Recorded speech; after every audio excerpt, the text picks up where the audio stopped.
அன்பானவர்களே, உமர் ரலியல்லாஹு அன்ஹு அவர்கள் ஆட்சி காலத்தில் ரோமாபுரியிலிருந்து, ரோம் என்ற வல்லரசு நாட்டிலிருந்து ஒரு நபர், ஒரு தூதுவர் உமர் ரலியல்லாஹு அன்ஹு அவர்களை சந்திக்க வருகின்றார். மக்களிடத்தில் விசாரிக்கின்றார், உமர் ரலியல்லாஹு அன்ஹு அவர்களுடைய மாளிகை எங்கு இருக்கிறது என்று. மக்கள் எல்லாம் சொன்னார்கள், மாளிகை எல்லாம் கிடையாது, ஒரு பள்ளிவாசல தங்குவாங்க அல்லது ஏதாவது மரத்தடியில் தூங்கிட்டு இருப்பாங்க அப்படின்னு சொன்னாங்க. தூங்கக்கூடிய கைலூலாவுடைய நேரம் தூங்கிக் கொண்டிருப்பார்கள் என்று சொன்ன பொழுது, ஒரு மரத்தடிக்கு கீழே செங்கல்லை தலைக்கு தலையணையாக வைத்து படுத்துக் கொண்டிருந்தார்கள்.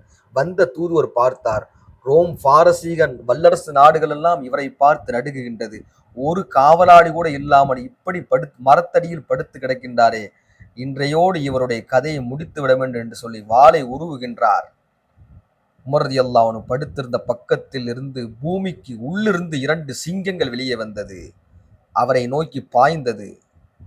வாளை பயந்து கீழே போட்டுவிட்டு நடுங்கிக் கொண்டிருந்தார். உமர் ரலியல்லாஹு அன்ஹு அவர்கள் சாதாரணமாக எழுந்திருத்தார்கள்.